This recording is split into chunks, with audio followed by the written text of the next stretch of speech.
Hola jóvenes, vamos a hacer la lectura sistemática del electrocardiograma de un paciente con hipertensión arterial. Siempre que hacemos una lectura de un examen debemos ser sistemáticos. Ustedes empiezan a conocer los electrocardiogramas y aquí tenemos el de uno de ellos. Este es un hombre de 55 años. Miren, tiene hipertensión arterial aproximadamente hace 10 años, no bien controlada. Consulta por disnea. El electrocardiograma nos va a ayudar a entender qué pasa con el paciente, por qué está consultando por esa disnea y probablemente nos va a ayudar a resolver su situación de salud. En la parte superior tenemos las derivaciones de miembros o frontales.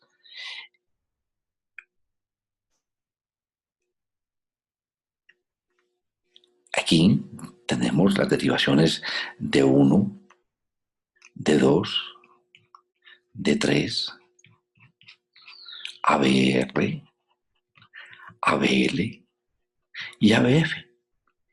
Y en la parte de abajo tenemos las derivaciones precordiales. Ven ustedes aquí la derivación B1, la derivación B2, tomadas simultáneamente. B3, B4, B5 y B6. Tenemos entonces las 12 derivaciones que corrientemente tomamos para interpretar un electrocardiograma. Aquí tenemos un acercamiento de las derivaciones de miembros. Estas derivaciones, ¿cómo las logramos obtener? Recuerden cómo tomamos cada una de ellas.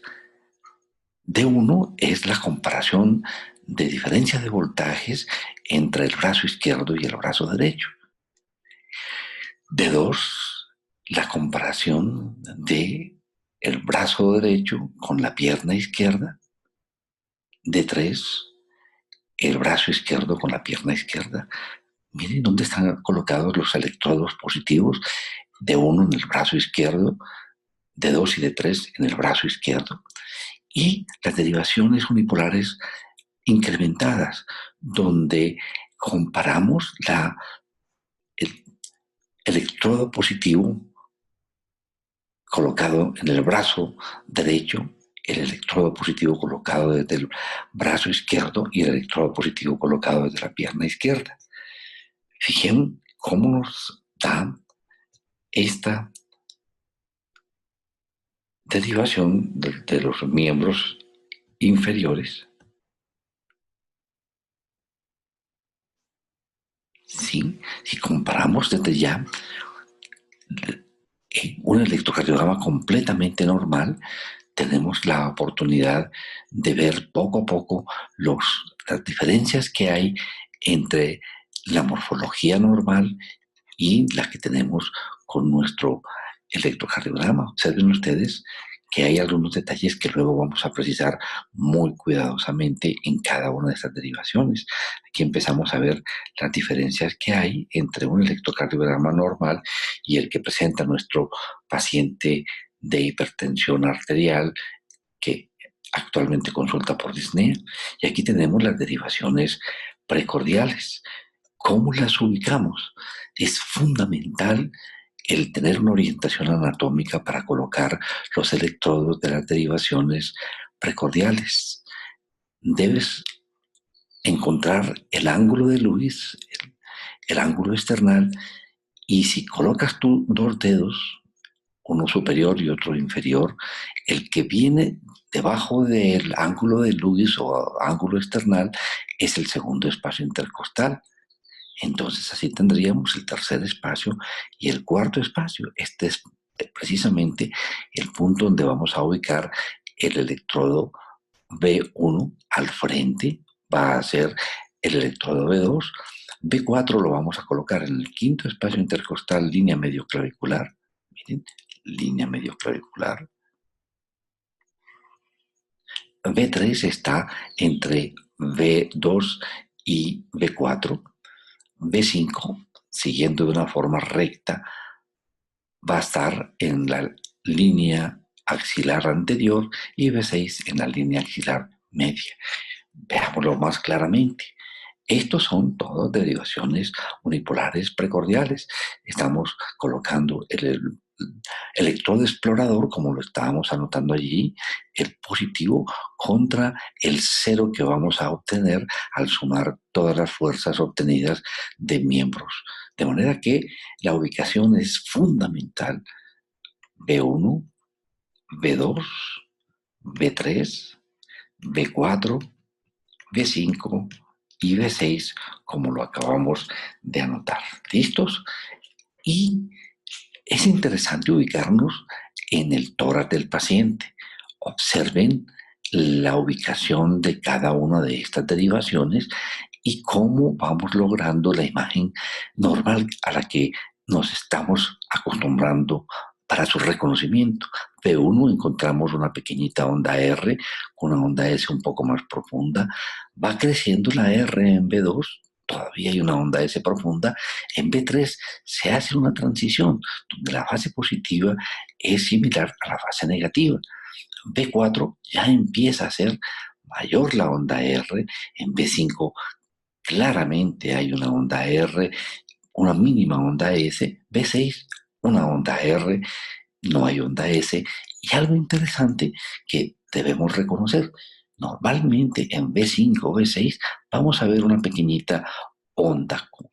Esto para que comparemos con el electrocardiograma que ahora vamos a analizar, donde observamos, por ejemplo, cómo no se ve ese progreso de la onda R de B1 a B3. Aparece ya la onda R en B4, aquí se hace la transición y tenemos unas R's muy altas en B5 y en B6 si las comparamos con las que acabamos de ver normalmente.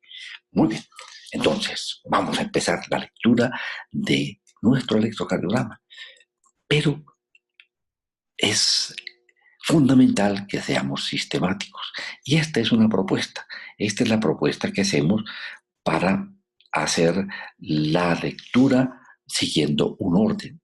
La primera parte que vamos a analizar son los aspectos técnicos. Siempre que uno tiene un examen de laboratorio, tiene que saber si está bien normatizado su examen, si está hecho con toda la calidad exigida para poder hacer una interpretación apropiada. Segundo, determinar la frecuencia cardíaca. Tercero, el ritmo. Fundamentalmente vamos a identificar si estamos frente a un ritmo sinusal o estamos frente a otro ritmo. Los intervalos. El intervalo PR, el intervalo QRS, el intervalo QT, y hacemos una corrección de acuerdo a la frecuencia cardíaca, si hay taqui o bradiarritmia, el QT corregido. Los ejes, el eje de la onda P, el eje del QRS, el eje de la T, y luego vamos a mirar las morfologías de las ondas. Miramos en primera instancia la morfología de la P, miramos si estamos ante una P que es normal o hay una anormalidad auricular. La morfología del QRS, definimos si es normal o hay una onda Q patológica o hay un bloqueo de rama izquierdo, etcétera, etcétera. La morfología del segmento ST, si es normal o está infradesnivelado, supradesnivelado. La morfología de la T, si es normal o está negativa o está positiva donde no debe estar. Observaciones hacemos aquí, por ejemplo, se tomaron las precordiales derechas, tomaron las precordiales, las derivaciones posteriores, o fue la única forma de obtener este electrocardiograma, el paciente no pudo colaborar más, etcétera. Y terminamos siempre con las conclusiones electrocardiográficas. Concluimos, este paciente tiene una hipertrofia ventricular izquierda, este paciente tiene un infarto agudo de miocardio anteroseptal, etcétera. Ese es el orden propuesto y vamos a trabajar uno por uno de estos puntos con nuestro electrocardiograma. Entonces, el primer detalle que vamos a mirar son los aspectos técnicos. ¿Qué es lo que miramos en los aspectos técnicos? Estos detalles son claves porque si leemos un electrocardiograma con problemas técnicos podemos equivocarnos. Entonces, un primer detalle es esto, la estandarización. ¿Qué es la estandarización? Estamos diciendo que el equipo está programado para que 1 milivoltio sea representado por 5 milímetros. Y esto que estamos viendo hace unos ángulos rectos bruscamente, significa que el aparato responde muy bien a los cambios de voltaje. Entonces, aquí estamos diciendo, tenemos que 1 milivoltio es igual a 10 milímetros. Es la estandarización normal. ¿Listo? Si el voltaje está demasiado amplio, el aparato automáticamente o nosotros podemos hacer una modificación y hacerlo 1 milivoltio 5 milímetros. O si los voltajes son muy pequeñitos, podríamos hacer 1 milivoltio 20 milímetros. Entonces, estas son las estandarizaciones que podemos encontrar. 1 milivoltio 10 milímetros, 1 milivoltio 5 milímetros, 1 milivoltio 20 milímetros. Y la otra parte para mirar es cómo es la línea de base, que sea una línea de base. Ustedes ven aquí hay un pequeño rizadito, pero es razonable. Ahora miraremos cómo puede verse una interferencia muy importante. ¿Correcto? El otro detalle que vemos es la velocidad. Entonces, vamos a decir si estamos frente a unos aspectos técnicos satisfactorios, sí o no. Ya vimos, la estandarización es adecuada, la línea de base es adecuada. Miren ustedes, si uno tiene esta interferencia en la línea de base, le va a ser supremamente difícil saber qué ritmo tiene este paciente, porque uno aquí ve una cantidad de ondas, pero esto es porque o hay una interferencia eléctrica o el paciente tiene un temblor como el paciente de un Parkinson. ¿Ah? Entonces, finalmente, miramos la estandarización en nuestro paciente. La estandarización es 1 milivoltio 10 milímetros y estamos muy satisfechos con esto. Y el otro punto es la velocidad. El dispositivo está marchando a 25 milímetros por segundo. Fíjense ustedes algunos ejemplos de otro tipo de estandarización y de velocidad. Aquí en este caso, por ejemplo, fue tomado con una estandarización de 1 milivoltio 5 milímetros. Y la velocidad, aquí vemos mucho más rápido la frecuencia, es una velocidad de 12.5 milímetros por segundo, más lento, y entonces la frecuencia aparentemente se hace más rápida. Y la otra forma de tomarlo, sobre todo cuando estamos frente a pacientes con taquiarritmias, tomamos a 50 milímetros por segundo. Y aquí ven ustedes cómo aparentemente se ve muy lenta la frecuencia cardíaca. Son ejemplos de cómo se hace una alteración de la línea de base, la cantidad de interferencias que hay en esta línea de base que le impiden a uno hacer una aproximación adecuada al ritmo cardíaco. Esta caída de la línea de base, el ascenso de la línea de base, puede dificultarle a uno la interpretación o estas interferencias originadas por temblor del paciente, por movimiento del paciente o por una interferencia eléctrica. ¿Ok?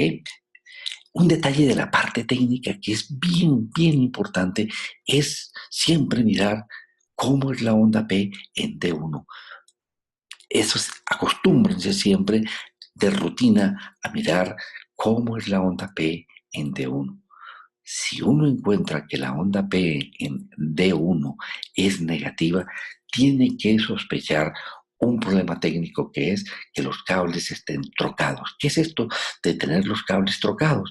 Hombre, uno cuando toma el electrocardiograma rápidamente, a veces porque se tiene mucha confianza y entonces lo hace a la carrerita, hace lo siguiente, pues hombre, fácilmente el electrodo del brazo derecho lo coloca en el brazo izquierdo y viceversa.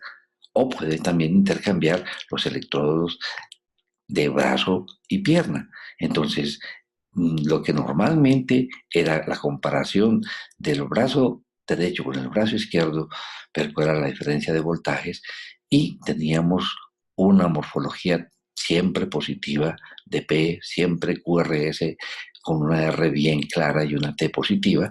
Vamos a mirar lo que estamos observando aquí. Miren, una P negativa porque tengo intercambiados los electrodos. Mire, estoy mirando de esta manera, totalmente al revés. Entonces me da una P negativa, una Q y una T negativa. Entonces, cuando estamos mirando una P negativa, tenemos dos opciones.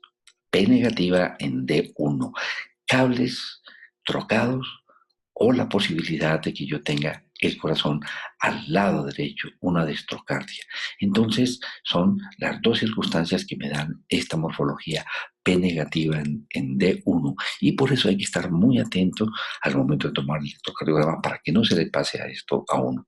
Si es un ritmo auricular no sinusal, veríamos la P negativa, pero el QRS sería una onda R y posiblemente la repolarización sería completamente normal. Pero estas son las tres causas de P negativa en D1. Cables trocados, destrocardia y ritmos auriculares no sinusales que darían una onda P negativa, dependiendo de dónde se estén originando, obviamente con un complejo QRS que no sería negativo como en este caso. ¿Ok? Vean ustedes la destrocardia. Si yo tengo un corazoncito que en vez de estar hacia el lado izquierdo está hacia el lado derecho, entonces me da una característica muy importante y es de que las derivaciones precordiales, miren lo que va pasando. D1 tiene aquí una onda R interesante, va disminuyendo la onda R, va disminuyendo la onda R, cuando debería incrementarse. Y miren cómo va disminuyendo, disminuyendo la onda R. Eso le dice a uno, estoy frente a una destrocardia. Tomo las que se denominan precordiales derechas. Este es B1R, este es B2R, B3R, B4R, B5R y B6R. Y aquí veo cómo va creciendo la onda R claramente hasta que veo con mucha claridad en B5R y B6R una onda R bien determinante. Entonces, ya recuerdan, esos son los tres aspectos que tenemos que tener en cuenta. Todos los autores nos llaman la atención de cómo puede uno causar errores en la interpretación porque uno toma inapropiadamente el electrocardiograma por la colocación de los electrodos, porque el paciente está tembloroso, porque tiene interferencia eléctrica, etcétera, etcétera, ¿cierto? Entonces, en resumen, ¿qué miramos de los aspectos técnicos? Miramos la estandarización, como en este caso, ven ustedes, hay una estandarización muy particular. Las primeras 6 derivaciones están tomadas a 1 milivoltio 5 milímetros, las otras están tomadas a 1 milivoltio 10 milímetros. En este caso está la velocidad a 50 milímetros por segundo. Aquí la estandarización es 1 milivoltio 5 milímetros. Aquí la velocidad con que está tomado el electrocardiograma es 12,5 milímetros por segundo. Miren ustedes, comparando dos derivaciones. Esta es D1 que no tiene interferencia y un D2 que tiene mucha interferencia. Uno en esta derivación puede mirar claramente la presencia de los complejos QRS y puede identificar que detrás de los complejos hay una onda P, pero en D2 aquí es imposible con esta línea de base ondulada identificarlo. Entonces, esos son problemas de la línea de base.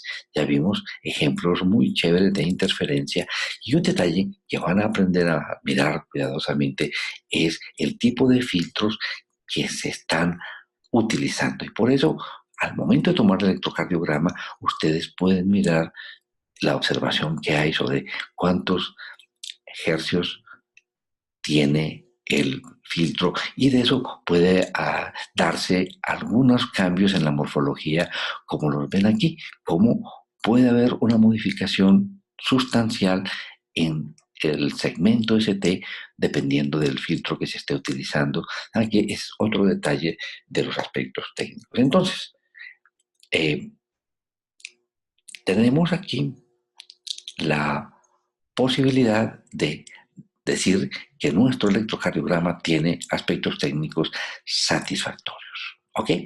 Primer punto que hemos acabado de leer. Sigue el punto de determinar la frecuencia cardíaca. La frecuencia cardíaca la determinamos dependiendo si el ritmo es completamente rítmico o es irregular. Entonces, el primer detalle que buscamos es la distancia que hay entre RR, también lo llamamos intervalo RR, y nos damos cuenta de que el RR es constante. Entonces, pues miren qué tan fácil es calcular la frecuencia cardíaca cuando el ritmo es constante. Nuestro aparato normalmente está marchando 25 milímetros por segundo. Quiere esto decir de que en un minuto, que precisamente vamos a buscar cómo es la frecuencia en un minuto, el aparato recorre 25 por 60. Esto da 1500 milímetros. ¿Ok? Entonces, si yo tengo un electrocardiograma donde me caen los complejos cada 5 milímetros, o sea, cada 5 milímetros hay un complejo QRS, entonces, ¿qué tengo yo que hacer? Hombre, si cada 5 milímetros me cae un complejo, el número de complejos que hay en un minuto es de 300. Mire, aquí está, 300. ¿Listo? Si a mí me cae los complejos cada 10 milímetros, bien rítmicos, miren, 300, 1500 dividido entre 10 te da 150. Si es cada 15 milímetros, 100, y seguimos así, 75, 60, 50, 43, 37, 33 y 30. ¿Ven ustedes qué tan fácil? Entonces, si caen los complejos cada 5 milímetros, la frecuencia es 300. Si cae cada 10 milímetros, 150. Si cae cada 15 milímetros, 100. Si cae cada 5, 10, 15, 20 milímetros, 75. Pues bien, veamos en nuestro electrocardiograma cuál es la situación. Tomamos este complejo que está cerquita de una raya un poco más oscurita. Si el complejo siguiente hubiera caído aquí, la frecuencia era de 300. Si el complejo hubiese caído aquí, la frecuencia era de 150. Aquí 100, aquí 75 y aquí 60. Entonces podemos decir que la frecuencia cardíaca en nuestro caso es de 60 latidos por minuto. ¿Listo? Cosa diferente pasa cuando hay un ritmo irregular. En este caso es un paciente que se encontró el pulso muy irregular y la frecuencia cardíaca muy irregular. Y su manifestación fue un tromboembolismo a la arteria poplitea. El paciente empezó a tener un dolor en una pierna terrible y se puso completamente pálida. Al momento de tomar el electrocardiograma, observamos este detalle. Vean ustedes cómo el RR es un RR que varía. Hay momentos en que es mucho más cortico el RR, es más largo el RR. Entonces buscamos la presencia de onda P y lo que nos encontramos es una línea de base ondulada. Miren aquí más fácilmente en la derivación de 2. Miren, la línea de base es muy ondulada y el RR muy variable. Miren, ¿cómo procedemos? El equipo usualmente tiene unas rayitas cada segundo. Recuerden que se está tomando a 25 milímetros por segundo. Entonces, cada 25 milímetros es un segundo. De lo que hacemos es contabilizar cuántos complejos hay en 6 segundos. Aquí tenemos 1 segundo, 2 segundos, 3 segundos, 4, 5 y 6. Contabilizamos cuántos complejos hay en esos 6 segundos. Tendríamos 1, 2, 3, 4, 5, 6, 7, 8, 9, 10, 11, 12, 13, 14, 15, este estaría por fuera, ¿no? Entonces sería 15 complejos. Entonces, si contabilizamos 15 complejos en 6 segundos, todo lo que tenemos que hacer es multiplicar por 10 y nos da una frecuencia de 150 latidos por minuto en promedio, ¿sí? Porque el RR es variable. Le dice uno en promedio, en este caso que tenemos un RR variable, la frecuencia cardíaca es de 150 por minuto, ¿ok? Entonces, esa es la forma de calcular la frecuencia cardíaca cuando el RR es variable. Entonces, ya llevamos dos aspectos de lectura de nuestro electrocardiograma. los aspectos técnicos satisfactorios y la frecuencia cardíaca es 60 por minuto. A continuación sigue la determinación del ritmo cardíaco, ¿cierto? Entonces, ya vimos un detalle que es muy importante, mirar si el ritmo es regular o es irregular. Ya tenemos mucho avanzado con eso. Y nos encontramos para saber si es regular o no, el que vemos el intervalo RR, que sea constante. Una vez que identificamos que el RR es constante, el punto que sigue es la búsqueda detrás del complejo QRS de onda P. Miramos en este caso observando D2, que es supremamente importante para ver ritmo junto con B1, y observamos cómo detrás de cada complejo uno identifica claramente una onda P y se da cuenta que la relación de esa onda P con el complejo es constante y se da cuenta que la morfología de la P en la misma derivación es igual, no varía.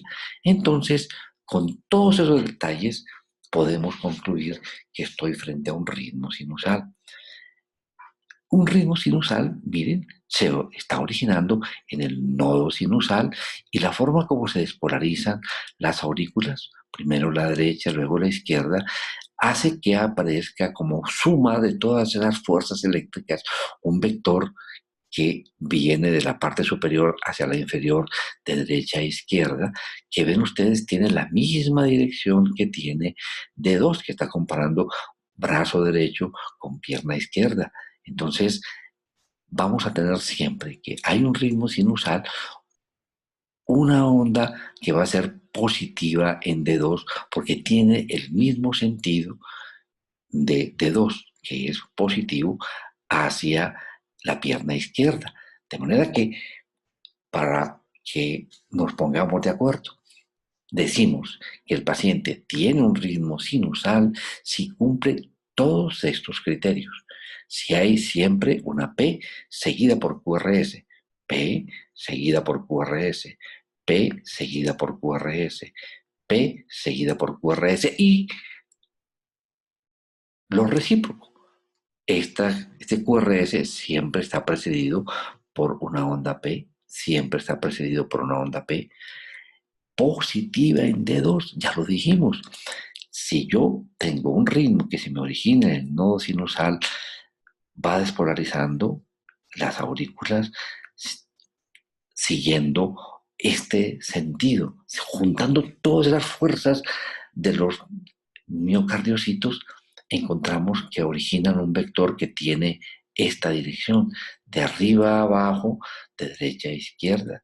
Entonces, este es el sentido que tiene la despolarización auricular, que tiene el mismo sentido de D2 y por eso es una exigencia que tengamos una P positiva en D2, que la P sea de la misma morfología, en la misma derivación y tener este intervalo que es lo que es desde el comienzo de la onda P hasta el complejo QRS, que es el intervalo PR, que sea constante. Esas condiciones deben cumplirse para poder decir, estoy frente a un ritmo sinusal, RR constante y P seguida de QRS y su recíproco, P positiva en D2, P de la misma morfología en la misma derivación. Miren qué bonito. Tiene la misma morfología, ¿ok? Y el intervalo PR es constante. Listo. Miren, aquí tenemos algunos ejemplos de ritmos no sinusales. Este es un D2, este es un D2. Aquí tenemos el complejo QRS, miren. Los complejos están completamente rítmicos. Hagamos el ejercicio. ¿Qué frecuencia tiene? Si está completamente rítmico, hagamos la frecuencia y sería, si este próximo complejo hubiese caído a 5 milímetros, la frecuencia era de 300. Si hubiera caído aquí a 15 milímetros, la frecuencia era de 150. Si hubiera caído aquí, de 100. Entonces, es una frecuencia que está entre 150 y 100. Yo tengo 5 milímetros para distribuir 50 latidos. Entonces, aquí serían 110, aquí 120, aquí 130. Entonces yo puedo decir de que la frecuencia cardíaca en este caso es de 130 por minuto. ¿Listo? Busco y encuentro que detrás del complejo hay una onda P. Hay una onda P. ¿Sí ustedes cómo hay una onda P detrás de cada complejo? Pero esa onda P no es positiva, sino es negativa. Entonces le dice a uno, esa onda P no es sinusal. Y por eso tenemos un electrocardiograma que está disparándose a 130 por minuto, taquicardia, y se está originando en un punto distinto del nodo sinusal, taquicardia atrial. ¿Y qué es lo que está pasando aquí? Pues hombre, normalmente, ya habíamos dicho, un ritmo sinusal se origina en el nodo sinusal y va despolarizando de esta manera las aurículas, pero si yo tengo un ritmo que se me origina en la parte baja de la aurícula, se me despolariza de una forma distinta. ¿Cómo sería la despolarización desde este punto? Miren cómo se despolarizaría y entonces el vector que se me origina es un vector totalmente anormal. En vez de ser un vector que va de derecha a izquierda, de arriba a abajo, va de abajo hacia arriba y por eso da una P negativa en D2. ¿Ya? En este caso, la, la frecuencia, analicémosla. El ritmo es completamente rítmico, ¿cierto? Eh, Tomamos un complejo que esté cerquita de una línea más oscurita. Si el complejo hubiese caído a 5 milímetros, la frecuencia era de 300. Si hubiese caído a 10 milímetros, la frecuencia era de 150. Entonces miren cómo tenemos para distribuir en este cajoncito 150 y si tenemos 5 milímetros, entonces aquí sería 30 milímetros cada una de estos milímetros. Si hubiese caído aquí, 180, si hubiese caído aquí, 210, entonces tendríamos aproximadamente una frecuencia de 220 por minuto. Muy rápida, ¿no? Y cuando buscamos onda P, lo más curioso es que encontramos esta muesquita que vemos en la parte posterior. Y ahí es donde está la onda P. Luego veremos ese tipo de arritmia. Entonces ya sabemos de que este paciente no tiene una taquicardia sinusal, sino que vamos luego a entender cómo se genera esta arritmia que se llama taquicardia por reentrada nodal. Pero fácilmente decimos, hombre, yo no encuentro detrás del complejo una onda P que sea positiva. Encuentro una muesquita posterior al complejo que la interpreto ya más adelante como originada en una taquicardia por reentrada nodal. No vamos a gastarle un rato ahorita porque luego lo vamos a entender. Entonces, hasta este momento tenemos un electrocardiograma que tiene aspectos técnicos satisfactorios, una frecuencia de 60 por minuto y el ritmo definitivamente en nuestro electrocardiograma es sinusal. A continuación viene la determinación de los intervalos. ¿Ok? Los intervalos, pues hombre, son el tiempo que toma en que ocurran ciertos fenómenos eléctricos en el corazón. El intervalo PR va desde el comienzo de la onda P hasta el comienzo del complejo QRS. El intervalo QRS va desde el comienzo del QRS, que o puede ser una onda Q o puede ser una onda R, hasta la terminación de la onda S. Y el intervalo QT va desde el comienzo del complejo QRS hasta la terminación de la onda T. Vamos a hacer ahorita un análisis de esos, de bien cómo se hace la medición. Aquí está representada una onda U, que usualmente la vemos con mayor facilidad en B2 y en B3. ¿Ok? Listo. Entonces, ¿qué significa esto? Porque es supremamente importante. Cuando medimos el intervalo PR, miren lo que está ocurriendo, qué es lo que estamos midiendo. Estamos midiendo lo que pasa entre la despolarización del nodo sinusal. Miren aquí donde se origina la despolarización del nodo sinusal. Luego la despolarización de las aurículas, este pedacito va a despolarización de las aurículas. Luego Toma todo este tiempo, perdón, este es el tiempo que toma el nodo sinusal en despolarizarse, luego todo este tiempo que toman las aurículas en despolarizarse, el tiempo que pasa el estímulo en el nodo AB, que se detiene afortunadamente en el nodo AB, luego el paso por el GIS, que es muy rápido, vean ustedes el paso por el GIS, la llegada a la red de Purkinje y finalmente la despolarización del ventrículo izquierdo-derecho. Entonces, lo que vamos a medir del intervalo PR es esto que está ocurriendo desde el momento de la despolarización del nodo sinusal hasta la despolarización ventricular. Entonces, nos toca mirar el tiempo que toma la despolarización del nodo sinusal, el tiempo de despolarización auricular, el tiempo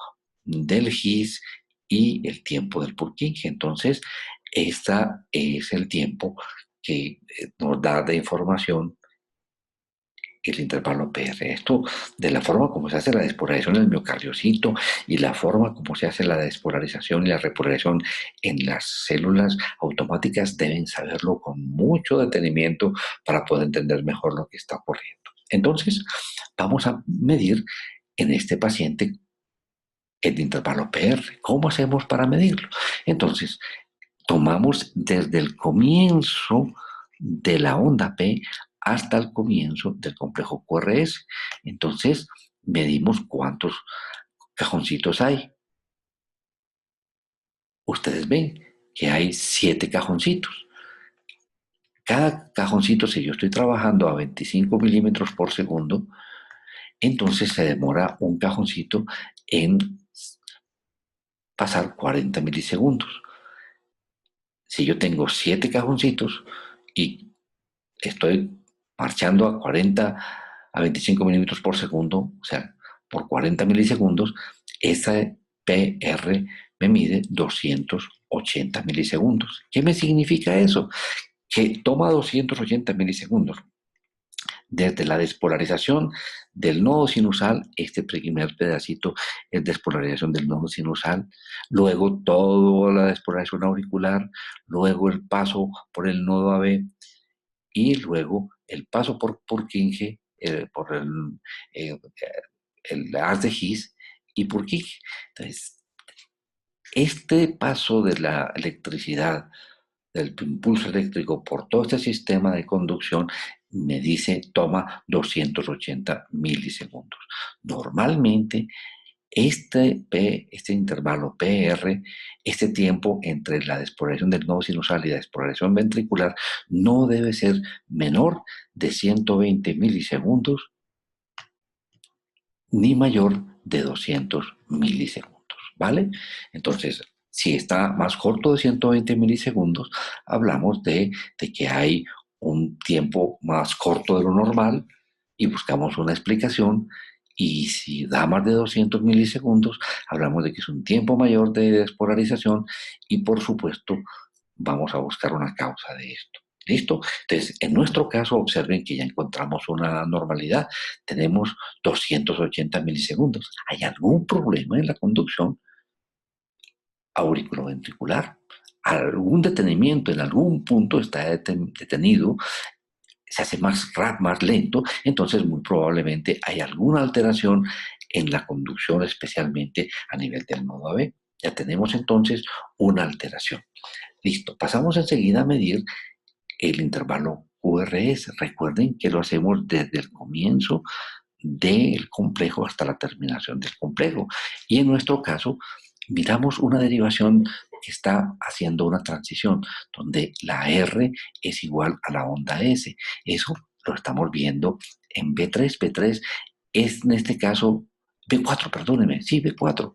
Este es B4, donde hay una R y una S prácticamente iguales. Entonces miramos desde el comienzo del complejo, que aquí comienza como una R, hasta la terminación, este punto donde se une la onda S con el segmento ST, ya lo llamamos punto J. Entonces, vemos que tiene una duración de aproximadamente 2,5 milímetros. Entonces tendríamos, alcanza a tener, aguárdense, miramos, es, aquí yo lo había hecho el cálculo, sí, es, alcanza a tener 90 milímetros. Fíjense ustedes que tenemos aquí 2,5 cajoncitos aproximadamente, entonces sería 40 milisegundos multiplicado por 2.2,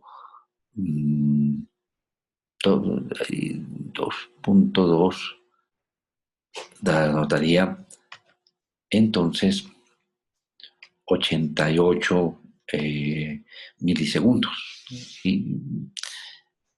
Ok. Y la cosa interesante es que ese complejo QRS, porque se hace gracias a la despolarización de los dos ventrículos, fíjense ustedes, que estaría aquí el ventrículo izquierdo y estaría aquí el ventrículo derecho, se están despolarizando simultáneamente el ventrículo izquierdo y el ventrículo derecho. Si se hace simultáneamente la despolarización, gracias a que ha llegado el estímulo eléctrico al ventrículo izquierdo y al ventrículo derecho simultáneamente, el complejo QRS es delgadito, no alcanza a tener más allá de 100 milisegundos. Pero si se demora, por ejemplo, tenemos un caso en el cual no alcanza a llegar el estímulo a través del GIS al lado izquierdo, está bloqueada la rama izquierda de la de GIS. Entonces, si no llega el estímulo al ventrículo izquierdo, sí está llegando al ventrículo derecho. Entonces, se despolariza el ventrículo derecho y tardíamente se despolariza el ventrículo izquierdo y origina entonces un complejo QRS de mucha más duración. No se hace tan cortico cuando ocurre simultáneamente la despolarización de los dos ventrículos. Entonces, un QRS normal no debe sobrepasar los 100 milisegundos. Si sobrepasa 100 milisegundos, estamos viendo que posiblemente hay un trastorno en la forma como se hace la despolarización intraventricular. Bien. Y finalmente, para medir el intervalo QT, hay esta norma donde utilizamos una tangente a la onda T y el punto donde se encuentra con la línea de base nos sirve como parte final para hacer la medición del QT, que va desde el comienzo del complejo, llamamos QT porque usualmente la medimos desde la parte inicial, que es una onda Q, pero aquí en este caso es una onda R, hasta el punto que acabamos de decir. Y contabilizamos cuántos cajoncitos hay. Ustedes ven que aquí contabilizamos 9.5 cajoncitos, entonces sería 9.5 cajoncitos por 400, nos daría 380 milisegundos. Como aquí tenemos una frecuencia de 60, no tenemos que hacer correcciones, pero recuerden esta parte que el QT corregido no debe ser más allá de 440 en mujeres y podemos aceptar en hombres hasta 460 y no menos de 320 milisegundos. Cuando hay taquicardia o bradicardia, hay dos propuestas para hacer correcciones. Una muy, muy, muy clásica, que es la de Besset, donde el QT corregido es igual al QT medido. Esto usualmente se hace en segundos y no en milisegundos, dividido por el RR, la raíz cuadrada del RR en segundos. Una propuesta más reciente y que hace una corrección muy bonita es la de Hodges, donde el QT corregido es el QT en segundos más 0,01175 multiplicado por la frecuencia cardíaca menos 60.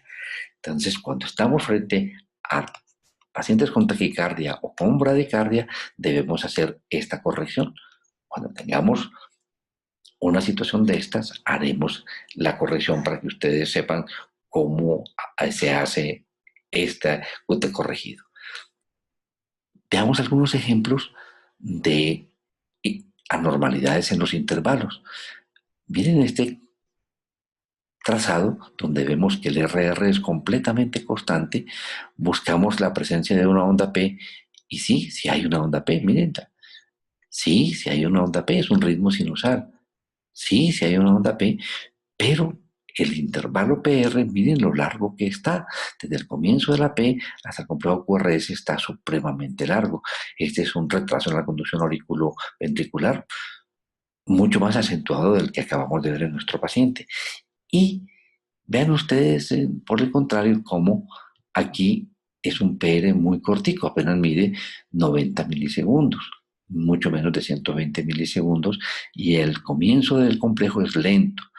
Esto se debe a que hay un cortocircuito que evita el paso del impulso a través del nodo AB, se va por un haz anómalo y da origen a esto que se llama una preexcitación, un PR corto. Lo que analizábamos, si hay una alteración en la conducción intraventricular, el QRS se vuelve ancho, ¿sí? Y cuando hay problemas de repolarización, el QT se hace supremamente prolongado y es tan importante esto porque esto puede originar arritmias fatales. Y aquí en este caso, vean, un QT que es muy cortico, en este caso es un paciente que tiene un trastorno electrolítico, tiene una hipercalcemia supremamente importante. Son ejemplos de intervalos anormales. Entonces, hasta este momento que llevamos en nuestro electrocardiograma, los aspectos técnicos son satisfactorios, la frecuencia cardíaca es 60 por minuto, completamente normal, el ritmo es sinusal. Los intervalos, encontramos que el intervalo PR era de 280 milisegundos y entonces esto ya lo llevamos a la parte de conclusiones. Hay un retraso en la conducción auriculoventricular o lo que también se llama bloqueo AB de primer grado. El QRS está dentro de los límites normales, no alcanza a ser más allá de 100 milisegundos, el QT 380 milisegundos y el QT corregido es de 360 milisegundos. ¿Por qué?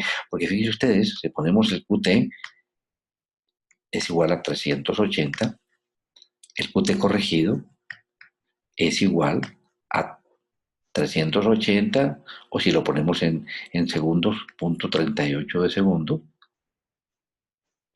dividido entre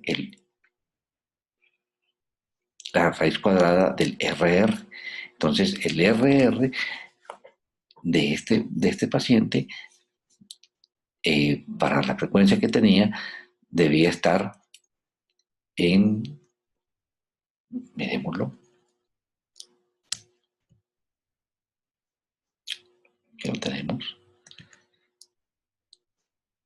5, 10, 15, 20, 25, ¿cierto? Tiene 25 milímetros, 25 milímetros por 0.04 nos da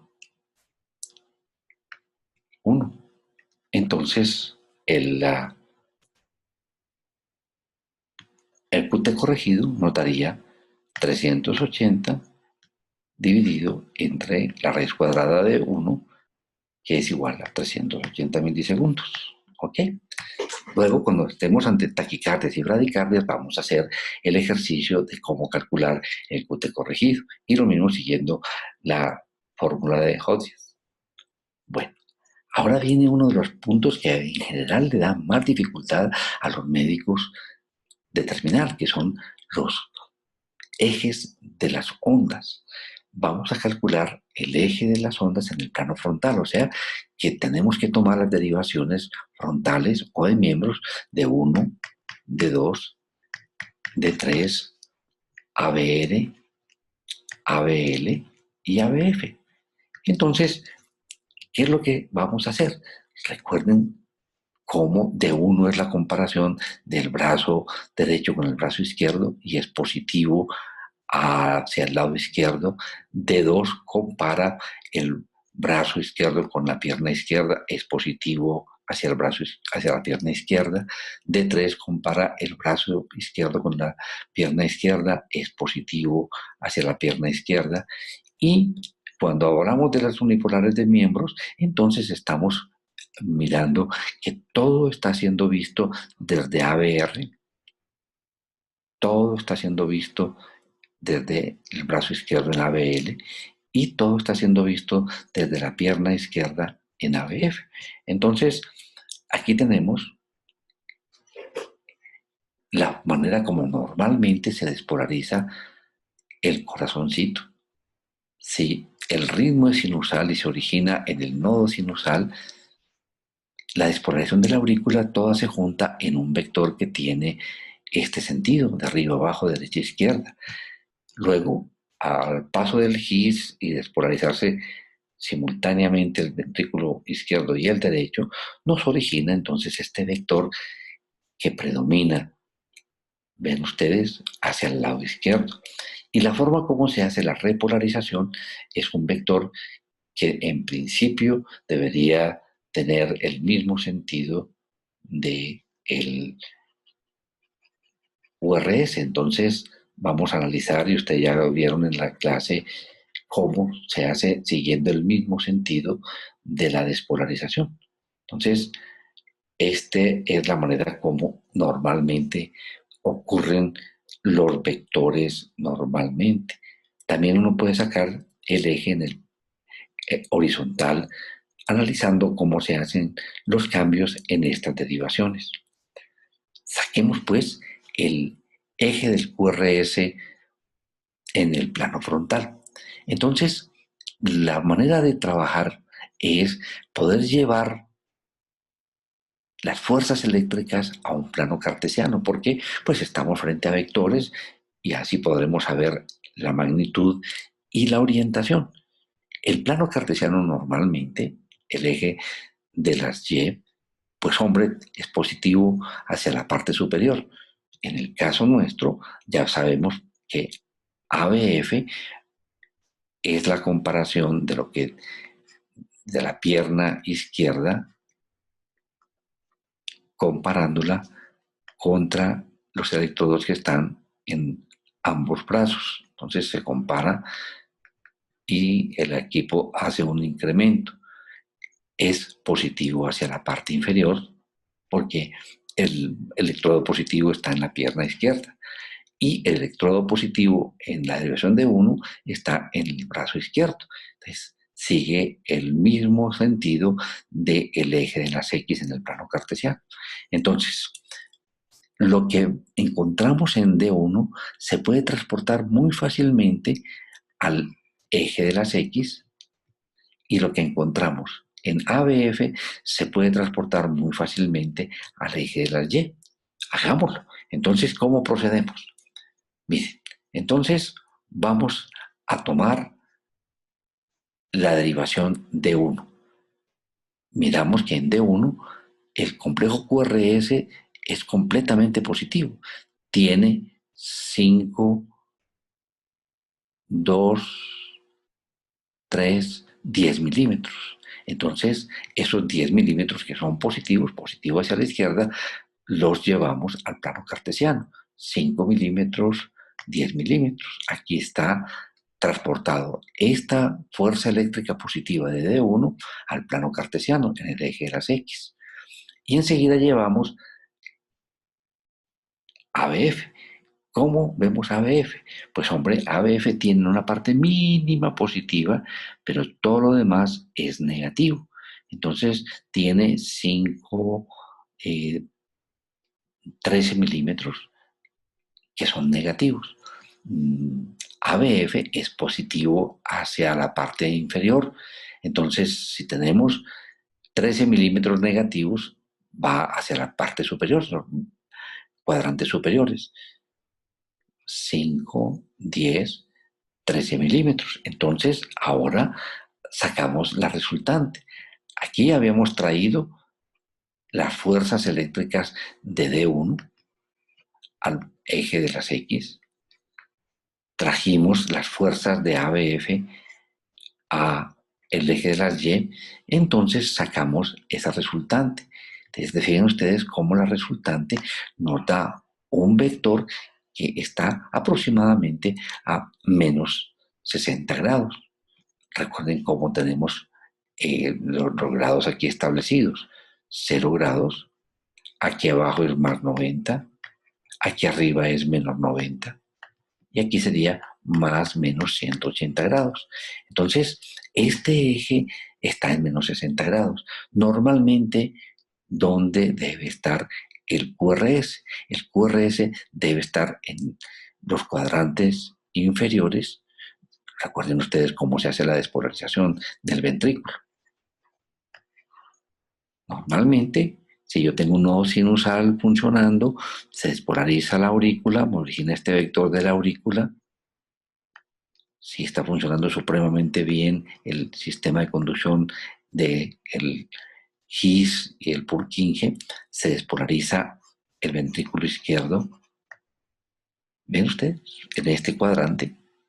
Y el ventrículo izquierdo es el que lleva el predominio. Aquí se despolariza el ventrículo derecho, pero es muy pequeñito y lo opaca completamente la fuerza y la suma de las fuerzas eléctricas del ventrículo izquierdo. Entonces, miren ustedes que tenemos que normalmente el eje no debe estar más allá de menos 30 grados ni más allá de 100 grados. Este sería el área en el cual podría estar normalmente el QRS. Y observan ustedes cómo está más a la izquierda de lo esperado, está en menos 60 grados. Entonces, ya tenemos otra anormalidad. Tenemos un eje del QRS desviado a la izquierda, está tirado a la izquierda. Entonces, es un detalle adicional que tenemos con este eje del QRS. ¿Listo? Y así procedemos con los ejes de las otras ondas. Miraremos entonces la onda P y procedemos de la misma manera. Miramos la derivación de 1 y miramos la derivación ABF. De 1, miramos cómo está la onda P. Ustedes observen que la onda P está positiva, 1 milímetro. Entonces la llevamos al eje de las X. Aquí está, miren, la P 1 milímetro. Y miramos la P en ABF. También está positiva, un poquito más positiva en ABF que en D1 y entonces la colocamos en la parte inferior porque es positiva, a diferencia del QRS que vimos ahorita. Hacemos la resultante y ven ustedes que tenemos un eje de la P a más de 60 grados. Si yo tengo un ritmo que se está originando en el nodo sinusal, el eje de la P siempre va a estar en este cuadrante inferior izquierdo, entre 0 grados y más 90 grados. Entonces, en este caso, tenemos un eje de la P a más 60 grados, que es completamente normal, está donde lo esperamos que esté. Entonces, el eje de la P no tiene problemas. Pasamos ahorita a medir el eje de la T. En el eje de la T procedemos exactamente igual.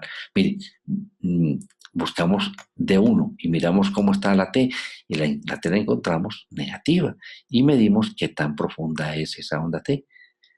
Observen ustedes que aquí mide unos 3 milímetros. 1, 2 y 3 y es negativa. Entonces, si está negativa, está en el lado derecho en los cuadrantes derechos del plano cartesiano. Miramos cómo está la T en ABF y la encontramos positiva, 2 milímetros. Entonces colocamos aquí 2 milímetros positivos y al sacar la resultante nos encontramos que la onda T tiene una dirección que está aproximadamente a más 140 grados. ¿Correcto? Entonces, ¿eso es normal o es anormal? Tenemos el eje de la T opuesto completamente al eje del QRS. La despolarización y la repolarización deben tener la misma dirección. Entonces, normalmente no deben estar separados más allá de más 45 grados. Entonces, uno debe encontrar la T siguiendo el QRS, no como en este caso que está completamente opuesta, completamente opuesta. Vean ustedes, más 140 grados, completamente opuesto a los menos 60 grados del QRS. Entonces anotamos que el eje de la T está opuesto al del QRS, de manera que aquí tenemos una normalidad importante. Entonces, hasta ahora tenemos en nuestro electrocardiograma aspectos técnicos satisfactorios, frecuencia de 60 por minuto, ritmo sinusal, intervalo PR prolongado 280, QRS normal, QT normal, QT corregido normal, eje de la P normal, eje del QRS desviado a la izquierda y un eje de T que está opuesto al eje del QRS. ¿Listos? Seguimos a continuación con las morfologías. Y la morfología es comparar las morfologías de nuestro electrocardiograma con lo que se espera que sea normal. Entonces, recordemos esto, miren la forma como se hace la despolarización de la aurícula y esa despolarización de la aurícula es lo que nos origina la onda P. La onda P la vemos en dos derivaciones fundamentalmente y son V1 y D2, que son las que nos dan información completamente apropiada sobre lo que está pasando con la aurícula. Entonces, las derivaciones para mirar la morfología auricular son D2 y V1. Lo normal en D2 es que si es un ritmo sinusal, ya lo habíamos dicho, la onda P es positiva. Entonces, la onda P no debe ser más allá de 2,5 milímetros de altura, ni más allá de 2,5 milímetros de duración. O sea, no más de 100 milisegundos y no más de 0,25 milivoltios. Entonces, vean ustedes qué tan bonito esto. Lo normal es encontrar en D2 una onda P que no es ni muy alta ni de mucha duración. Cuando la aurícula derecha se dilata o sufre una anormalidad, miren lo que ocurre. La P se vuelve de mucho más voltaje y alcanza a ser 0,3, etcétera, etcétera. Mientras que cuando se dilata la aurícula izquierda, lo que hace es prolongarse el tiempo de duración de la P y origina entonces una P de más de 100 milisegundos y aparece esta mosquita en la parte superior. En V1 usualmente encontramos una onda P que puede ser bifásica, una fase positiva que no es más allá de 1 milímetro y una fase negativa que no es más allá de 1 milímetro de duración. Si se altera la parte derecha, la aurícula derecha, se crece, se dilata, sufre un proceso que se llama sobrecarga, la fase inicial positiva se hace muy notoria, 2 milímetros o más. Pero cuando el que se dilata o se hace anormal es la aurícula izquierda, la fase negativa se hace muy profunda, más de 1 milímetro, y de mayor duración, más de 1 milímetro. Entonces, aquí reconoceríamos si el AP de nuestro paciente tiene signos de anormalidad auricular derecha o anormalidad auricular izquierda, o es normal. Así de sencillo. Tenemos esas posibilidades. O es normal, o hay una anormalidad de la aurícula derecha o de la aurícula izquierda, o por supuesto, vía auricular. Entonces, estas son las posibles causas de anormalidades auriculares, eh, bien sea retraso en la conducción intraatrial, dilatación auricular, hipertrofia auricular, aumento de la presión intraatrial. Todos se comportan exactamente igual. Aquí vemos, por ejemplo, un paciente que tiene en B1, este es el complejo QRS, y esta es la onda P. Vean ustedes, esa onda P tiene una profundidad sorprendente. Este paciente tiene una anormalidad auricular izquierda. Y este otro paciente, este es B1 también, vemos, esta es la onda P, y vemos cómo esa fase inicial es muy alta y nos permite decir estoy frente a una anormalidad auricular derecha. Son dos ejemplos. Y este que es un ejemplo muy, muy, muy, muy bonito de una paciente con una estenosis mitral, miren el B1, miren, esa onda P es sorprendente, tiene casi 2 milímetros de profundidad y una duración de más de 2 milímetros en B1. Y cuando vemos D2 y D1, miren que tiene una duración de más de 100 milisegundos y esa muesca que tiene en la parte media es claramente indicadora de cómo estamos frente a una anormalidad auricular izquierda. ¿Listo? En nuestro caso, miremos D2. Miren ustedes que la P en D2 es una onda P que no tiene una duración más allá de 100 milisegundos. Y en V1 hay una bifásica, una fase positiva que no es muy alta y una fase negativa que posiblemente esté en el puro borde de la normalidad. Uno se compromete cuando definitivamente está anormal, pero aquí vean ustedes que no tiene una profundidad más allá de 1 milímetro y creo que estamos en condiciones de decir la morfología de la onda P es normal. ¿Ok? Entonces, de encontrar anormalidad auricular izquierda, anotamos aquí. De encontrar anormalidad auricular derecha, anotamos aquí. O si hay signos de las dos aurículas, las anotamos aquí. Anormalidad auricular izquierda, etcétera, etcétera. Listo.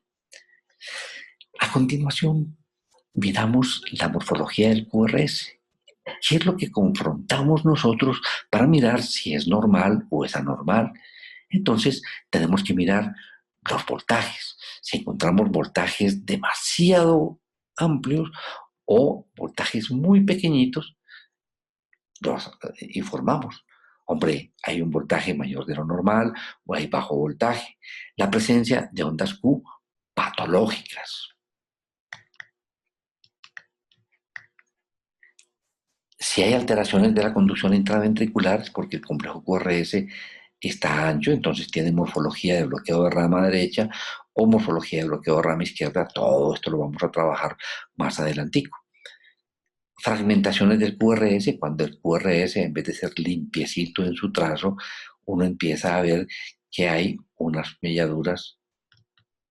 Entonces, esas melladuras hablan de fragmentación del QRS. La presencia de un comienzo lento del complejo QRS es una onda delta. La presencia en B1 de una pequeñita onda que puede explicar una muerte súbita en un atleta, onda épsilon, y en un paciente que tiene un problema de hipotermia puede aparecer esta onda de Osborn. Entonces, son detalles que uno va a mirar siempre en la morfología del QRS. Cómo son los voltajes, si son voltajes exagerados o son voltajes menores de lo esperado, la presencia de ondas Q patológica, las alteraciones de conducción intraventricular, fragmentación del QRS y ondas especiales como sería la onda delta, la onda epsilon y la onda de Osborn, que por supuesto vamos a trabajar eso con mucha profundidad más adelante. Este caso, por ejemplo, miren, es un detalle de la morfología del QRS muy ilustrativo. Es una paciente este es tomado del New England Journal of Medicine, se presenta fatiga y disnea y al momento de evaluarlo, vean ustedes el voltaje tan bajito que tiene, un voltaje supremamente bajito. Y hay otro detalle semiológico muy lindo que ven ustedes, un complejo alto, un complejo bajito, un complejo alto, un complejo bajito, un complejo alto, un complejo bajito, un complejo alto, un complejo bajito. Esto se llama una alternancia eléctrica. El voltaje tan pequeño y esa alternancia eléctrica le permiten a uno hacer un diagnóstico de derrame pericárdico. Entonces aquí está ese corazoncito, ¿no? Aquí, y todo esto que ustedes ven aquí es del saco pericárdico lleno de líquido. Todo esto es líquido, todo esto es líquido, y por eso al tomar un electrocardiograma el voltaje baja de una forma muy importante. Cuando se hace la ecocardiografía, este es el corazón, este es el saco pericárdico y todo esto es líquido, todo esto es líquido. ¿Ok? Bueno, muy bien. Entonces, aquí vemos con más detallito lo que hemos venido conversando.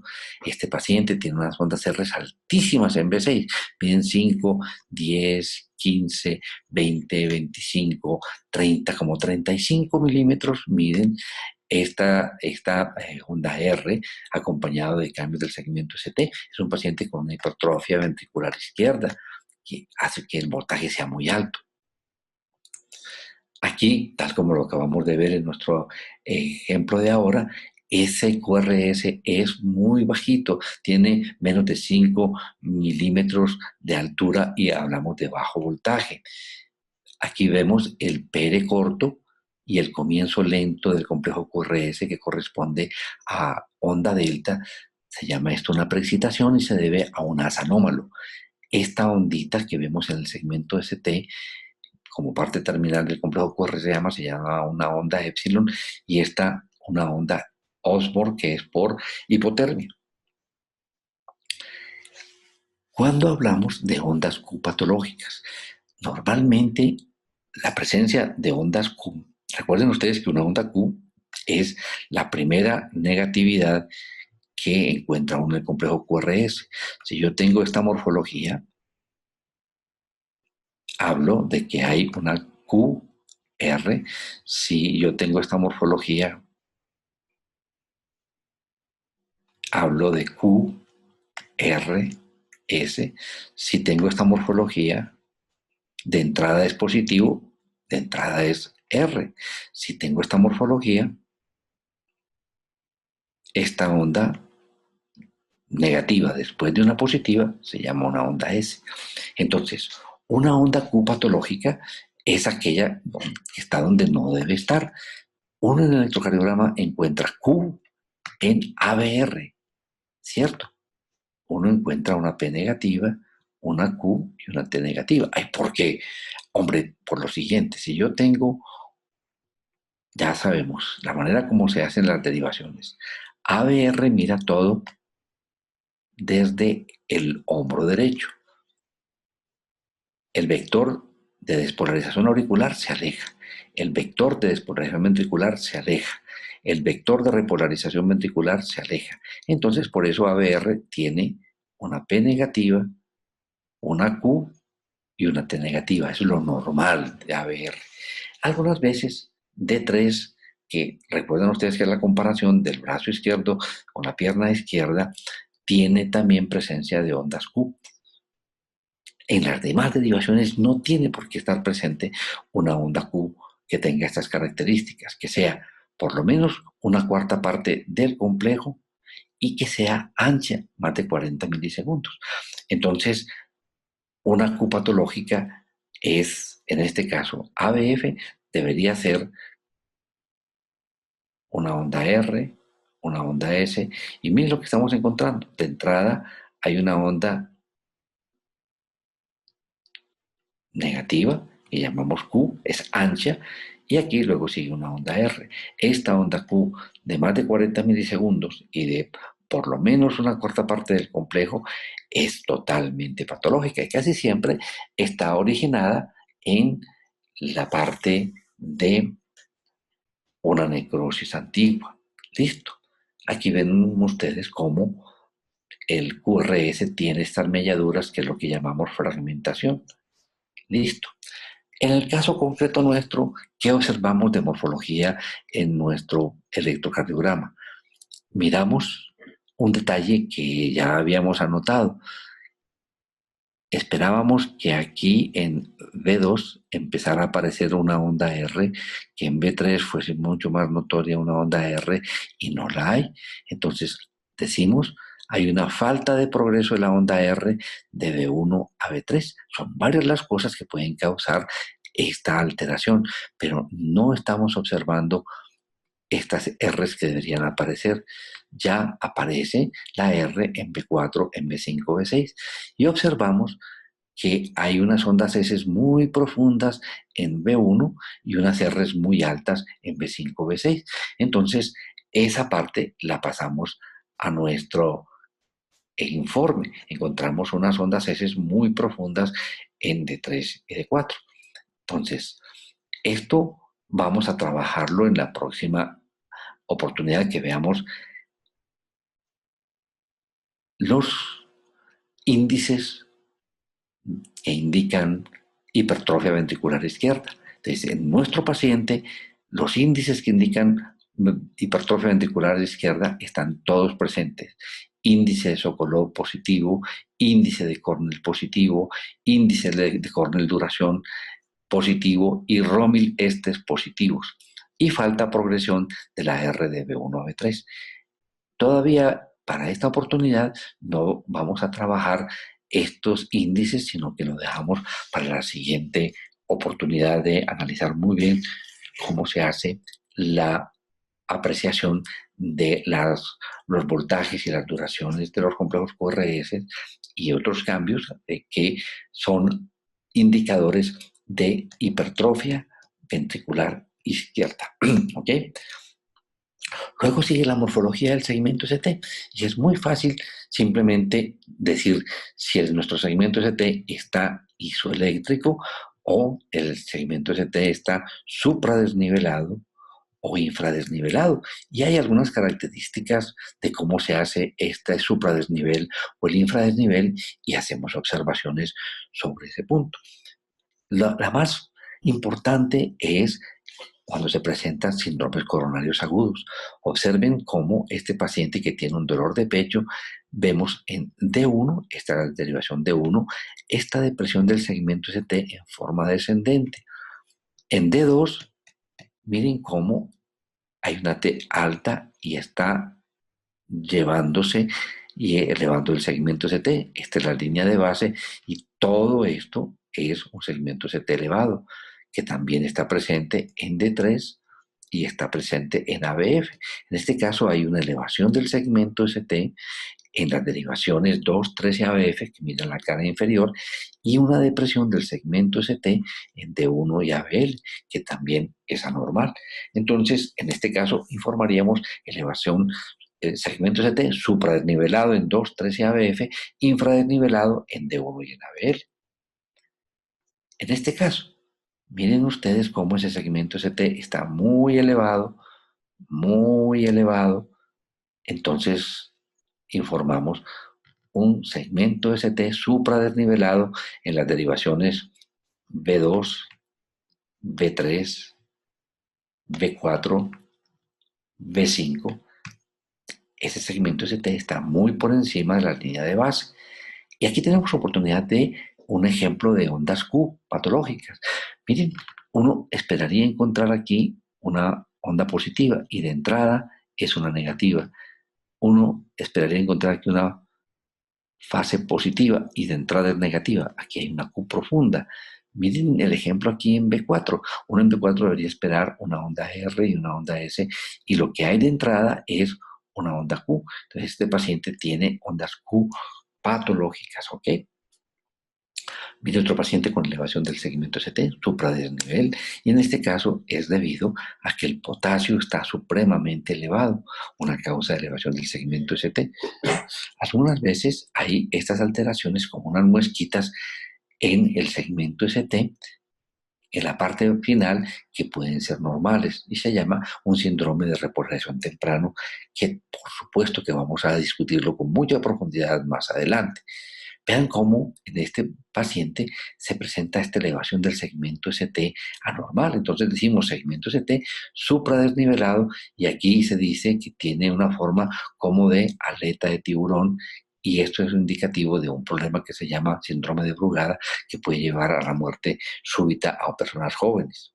Lo mismo, hay un supradesnivel del segmento ST en un joven que tiene un síndrome de Brugada, esto no es normal. Entonces informamos, este paciente tiene un supradesnivel, se llama en silla de montar, en B1, B2, B3.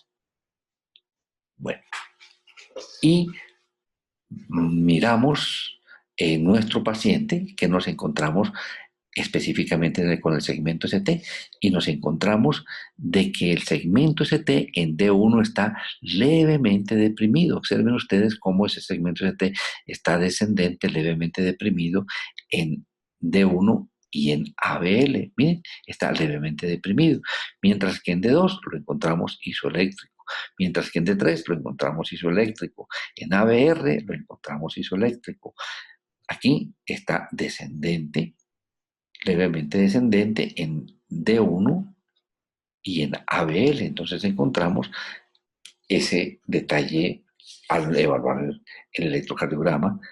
En ABF encontramos segmento ST también isoeléctrico. Miramos isoeléctrico. Aquí está un poquito elevado el punto J. En V2 se admite en los hombres hasta 2,5 milímetros de elevación del punto J en V2 y 2 milímetros en B3. Aquí ya en B4 está isoeléctrico. En B5, miren cómo está también ya un poquito deprimido. Y en B6 está también el segmento ST deprimido. Entonces, pasamos esta información. Encontramos que el segmento ST está deprimido en forma descendente en D1 a BL y de B4 a B6. Eso no es normal. Entonces, hacemos esa información. Y finalmente miramos la morfología de la onda T. Usualmente, cuando yo tengo un QRS donde predomina lo positivo, como la repolarización se hace en el mismo sentido que la despolarización, usualmente la T está positiva. Entonces, miro si la onda T está positiva o está plana o está anormal, está negativa. Y miro, hombre, con respecto al QRS, cómo está presente. Miren lo que decíamos. Si yo tengo una onda R, espero que tenga una T positiva. Veamos este caso donde hay una hipertrofia ventricular izquierda, una onda Q que no es muy ancha y mide menos de la cuarta parte del complejo. Es una Q que puede ser normal, una Q septal, luego lo vamos a mirar. Pero miren ustedes cómo hay una R muy alta y aquí, en vez de tener una T positiva, tenemos un segmento ST deprimido y una T negativa. Esto es anormal. Y esto se presenta cuando hay una hipertrofia ventricular izquierda, como en este caso. Entonces son todos los detalles para poder observar si estamos ante una T que es normal, una T que es completamente plana, que tampoco es algo normal, si la T es negativa donde no debe ser negativa. Ya vimos que en ABR, recuerden ustedes cómo ABR tiene una T negativa, eso uno puede encontrar en ABR una T negativa. En V1 es otra derivación donde uno puede encontrar una onda T negativa, pero ya no en V2. ¿Ok? Entonces, dos derivaciones en las que uno puede encontrar una T negativa, ABR y V1, no en las demás. Entonces, vamos a mirar ejemplos. Una T positiva, una T que es muy alta y muy picuda. Esto es indicador o de hipercalemia o de isquemia hiperaguda. Esta T bifásica usualmente es polisquemia. Y una T invertida tan profunda usualmente es polisquemia. Una T plana, como la estamos viendo aquí, es más inespecífica. Muy bien, entonces, ¿cómo está la T en nuestro paciente? En nuestro electrocardiograma. Vean ustedes que la T en D1 está negativa. Deberíamos esperar que aquí está una R bien chévere, esta T fuese positiva y la encontramos negativa. Lo mismo en ABL. Entonces en ABL encontramos que en vez de ser positiva la T, está negativa. Aquí está positiva en D2, aquí está positiva en D3, aquí en ABR está positiva, que normalmente no debería estar positiva, debería estar negativa, como lo esperamos en ABR. Y en ABF está positiva. En B1 está positiva, en B2 está positiva, en B3 está positiva, pero de ahí en adelante, B4, B5 y B6 tienen ondas T muy negativas. ¿Correcto? Entonces, esa información la pasamos a nuestro electrocardiograma. T negativa de ramas asimétricas en D1 ABL, B4 AB6. Y ya con todos esos elementos, hombre, si hay alguna observación, como se tomaron precordiales derechas, la interferencia no fue posible mejorarla porque el paciente tenía Parkinson, en fin, y finalmente, aquí es cómo se colocan las precordiales derechas, que ya los habíamos mencionado, y cómo se colocan las derivaciones posteriores, cuando uno está sospechando que hay un infarto de la cara posterior, que ahora más bien lo llamamos infarto basal lateral. Entonces, son detalles adicionales cuando son necesarios tomarlos. Y llevamos entonces toda esta información que obtuvimos aquí a las conclusiones. Nuestra conclusión, por los voltajes tan altos que encontramos, por los cambios del segmento ST y por la onda T, decimos, este paciente tiene una hipertrofia ventricular izquierda con cambios secundarios de repolarización y lo que ya habíamos encontrado, un PR prolongado, retraso en la conducción auriculoventricular. Todo esto que estamos concluyendo se debe a esto que está ocurriendo. Este ventrículo, por la hipertrofia ventricular, por la hipertensión tan prolongada, ha hecho que las paredes se vuelvan mucho más gruesas o la posibilidad de que esa cavidad se haya dilatado.